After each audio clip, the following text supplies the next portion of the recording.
வணக்கம். ஆகாஷவாணி.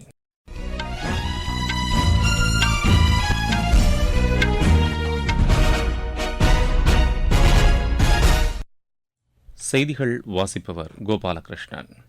தலைப்புச் செய்திகள். ஆந்திர பிரதேசத்தில் 2 லட்சம் கோடி ரூபாய் மதிப்பிலான வளர்ச்சித் திட்டங்களை பிரதமர் திரு நரேந்திர மோடி இன்று தொடங்கி வைக்கிறார். புதிய குற்றவியல் சட்டங்கள் விரைவாக நீதி வழங்குவதை உறுதி செய்யும் என உள்துறை அமைச்சர் திரு அமித் ஷா தெரிவித்துள்ளார். வெளிநாடு வாழ் இந்தியர்களின் 18வது மாநாடு புவனேஸ்வரில் இன்று தொடங்குகிறது. ஒரே நாடு ஒரே தேர்தல் மசோதா தொடர்பான நாடாளுமன்ற கூட்டுக்குழுவின் முதற்கூட்டம் புதுதில்லியில் இன்று நடைபெறுகிறது.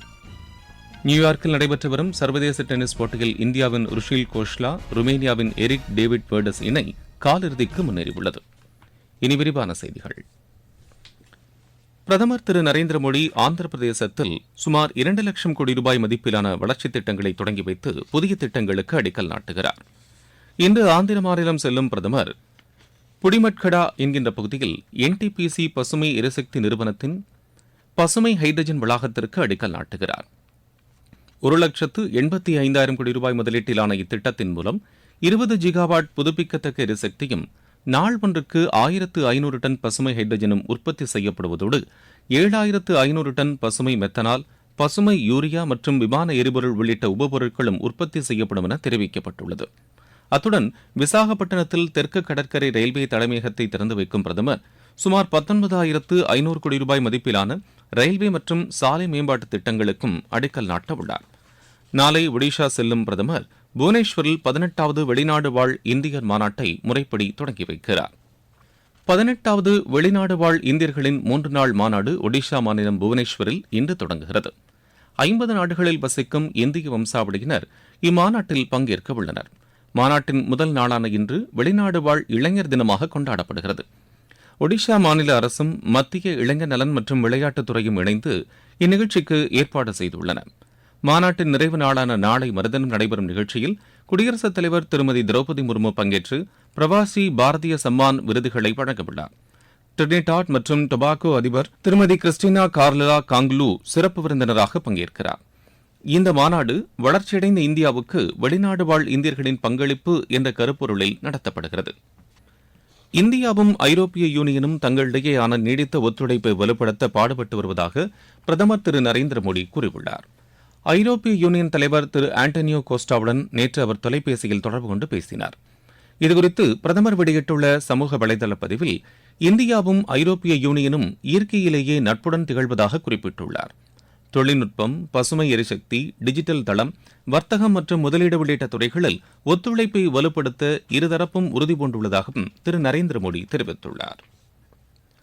புதிய குற்றவியல் சட்டங்கள் விரைவாக நீதி வழங்குவதை உறுதி செய்யும் என உள்துறை அமைச்சர் திரு அமித் ஷா தெரிவித்துள்ளார். உத்தரப்பிரதேசத்தில் 3 புதிய சட்டங்களின் அமலாக்கம் குறித்து அம்மாநில முதலமைச்சர் திரு யோகி ஆதித்யநாத்துடன் நேற்று அவர் ஆலோசனை நடத்தினார். இந்த சட்டங்கள் தண்டனை விதிக்கும் நோக்கில் கொண்டுவரப்படவில்லை என்றும் மாறாக பாதிக்கப்பட்டவருக்கு நியாயம் கிடைக்கச் செய்வதற்காகவே கொண்டுவரப்பட்டுள்ளதாகவும் அவர் தெரிவித்தார். உத்தரப்பிரதேசம் போன்ற பெரிய மாநிலங்களில் 3 குற்றவியல் சட்டங்களையும் முழுமையாக அமல்படுத்துவது நாடு முழுவதும் ஆக்கப்பூர்வ விளைவுகளை ஏற்படுத்தும் என்றும் திரு அமித் ஷா தெரிவித்துள்ளார். இங்கிலாந்து, ஸ்காட்லாந்து மற்றும் குர்ன்சே நாடுகளில் 5 நாள் பயணமாக மக்களவைத் தலைவர் திரு ஓம் பிர்லா நேற்று புதுதில்லியிலிருந்து புறப்பட்டுச் சென்றார். தமது பயணத்தின் முதற்கட்டமாக லண்டன் சென்றுள்ள அவர் அந்நாட்டு பிரதிநிதிகள் சபையின் தலைவர் திரு லின்சே ஹாயில் மற்றும் பிரபுக்கள் சபையின் தலைவர் திரு மெக்ஃபால் ஆகியோரை சந்தித்து பேசவுள்ளார். அங்குள்ள அம்பேத்கர் அருங்காட்சியகத்தை பார்வையிடும் திரு ஓம் பிர்லா மகாத்மா காந்தி சிலைக்கு மரியாதை செலுத்துவதுடன் இங்கிலாந்து வாழ் இந்திய வம்சாவளியினருடனும் கலந்துரையாட உள்ளார். குரென்சே தீவில் நாளை மறுநாள் நடைபெறவுள்ள காமன்வெல்த் நாடாளுமன்ற சபாநாயகர்கள் மற்றும் அவைத் தலைவர்களுடனான நிலைக்குழு கூட்டத்திற்கும் திரு ஓம் பிர்லா தலைமையேற்க உள்ளார். இந்திய விண்வெளி ஆய்வு மையம் இஸ்ரோவின் புதிய தலைவராக திரு வி நாராயணன் நியமிக்கப்பட்டுள்ளார். தற்போதைய தலைவர் திரு சோம்நாத்தின் பதவிக்காலம் முடிவடைவதை அடுத்து கேரளாவில் உள்ள திரவ எரிபொருள் மையத்தில் இயக்குநராக பணியாற்றி வரும் திரு நாராயணன் இப்பதவிக்கு நியமிக்கப்பட்டுள்ளார். அவர் விண்வெளித்துறையின் செயலாளராகவும் பதவி வகிப்பார் என மத்திய அரசு தெரிவித்துள்ளது. திரு நாராயணன் வரும் 14ஆம் தேதி இஸ்ரோ தலைவர் பொறுப்பை ஏற்கவுள்ளார். நீங்கள் கேட்டுக்கொண்டிருப்பது ஆகாஷவாணியின் செய்தி அறிக்கை.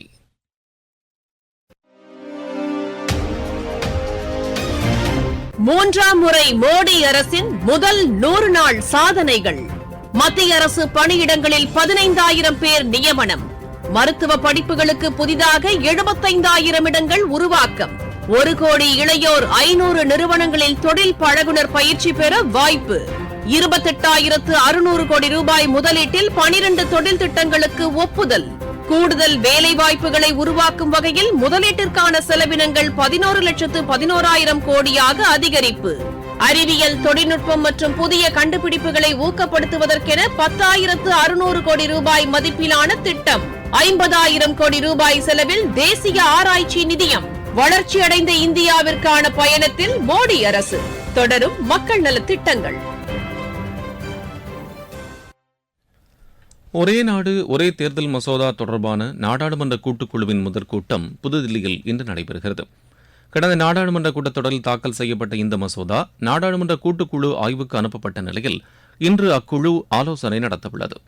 39 உறுப்பினர்களை கொண்ட இந்த கூட்டுக்குழுவில் பிஜேபியின் திரு பி சௌத்ரி, திரு அனுராக் சிங் தாக்கூர், காங்கிரஸ் கட்சியின் திருமதி பிரியங்கா காந்தி உள்ளிட்டோர் இடம்பெற்றுள்ளனர். முன்னாள் குடியரசுத் தலைவர் பிரணாப் முகர்ஜிக்கு தில்லி ராஜ்காட் பகுதியில் உள்ள ராஷ்டிரிய ஸ்மிருதி வளாகத்தில் நினைவிடம் அமைக்கப்படும் என மத்திய அரசு அறிவித்துள்ளது. இதையொட்டி பிரணாப் முகர்ஜியின் மகள் திருமதி ஷர்மிஷ்டா முகர்ஜி புதுதில்லியில் பிரதமர் திரு நரேந்திர மோடியை சந்தித்து நன்றி தெரிவித்தார். உலக தெலுங்கு மாநாடு ஆந்திர மாநிலம் ராஜமகேந்திரவரத்தில் உள்ள கோதாவரி சர்வதேச பல்கலைக்கழக வளாகத்தில் இன்று தொடங்குகிறது. 2 நாட்கள் நடைபெறும் இந்த மாநாட்டில் முன்னாள் குடியரசு துணைத் தலைவர் திரு எம் வெங்கையா நாயுடு, உச்சநீதிமன்ற முன்னாள் தலைமை நீதிபதி திரு என் வி ரமணா மற்றும் ஆந்திர, தெலங்கானா மாநிலங்களின் ஆளுநர்கள் உள்ளிட்டோர் கலந்து கொள்கின்றனர். இம்மாநாட்டில் 560 தெலுங்கு மொழி கவிஞர்கள் பங்கேற்கின்றனர். இம்மாநாட்டை ஒட்டி நடத்தப்பட்ட மாநில அளவிலான போட்டிகளில் வெற்றி பெற்ற பள்ளி மாணவர்களுக்கு பரிசுகள் வழங்கப்படுகின்றன. அமெரிக்க அதிபராக பொறுப்பேற்க உள்ள திரு டொனால்டு டிரம்புக்கு எதிரான முறைகேடு வழக்கில் தண்டனை விதிப்பதை ஒத்திவைக்குமாறு திரு டிரம்ப் விடுத்த கோரிக்கையை நியூயார்க் மேல்முறையீட்டு நீதிமன்றம் நிராகரித்துவிட்டது. இந்த வழக்கில் நாளை மறுதினம் தீர்ப்பு அளிக்கப்படும் என அறிவிக்கப்பட்டுள்ளது. ஆனால் புதிய அதிபர் பதவியேற்பு விழா இம்மாதம் 20ஆம் தேதி நடைபெறவுள்ள நிலையில் தண்டனை விதிப்பதை ஒத்திவைக்குமாறு திரு டிரம்ப் கேட்டுக் கொண்டிருந்தார். விளையாட்டுச் செய்திகள். நியூயார்க்கில் நடைபெற்று வரும் சர்வதேச டென்னிஸ் போட்டியில் இந்தியாவின் ருஷில் கோஷ்லா, ருமேனியாவின் எரிக் டேவிட் வேர்டஸ் இணை காலிறுதிக்கு முன்னேறியுள்ளது. நேற்று நடைபெற்ற காலிறுதிக்கு முந்தைய சுற்று ஆட்டத்தில் இந்த இணை கனடாவின் மைக்கேல் ஆர்செனால்ட், நிக்கோலஸ் ஆர்செனால்ட் இணையை 7-6, 6-1 என்ற செட் கணக்கில் வென்றது. சர்வதேச டேபிள் டென்னிஸ் கலப்பு இரட்டையர் பிரிவில் இந்தியாவின் மனு தாக்கர், மணிகா பத்ரா இணை அடுத்த சுற்றுக்கு முன்னேறியுள்ளது. தோஹாவில் நேற்று நடைபெற்ற முதல் தகுதி சுற்று ஆட்டத்தில் இந்த இணை பிரான்ஸ் இணையை 3-1 என்ற செட் கணக்கில் வென்றது.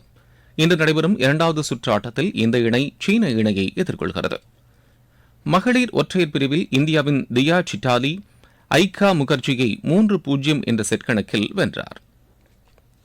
கோகோ உலகக்கோப்பை போட்டிகள் புதுதில்லியில் வரும் 13ஆம் தேதி முதல் 19ஆம் தேதி வரை நடைபெறவுள்ளன.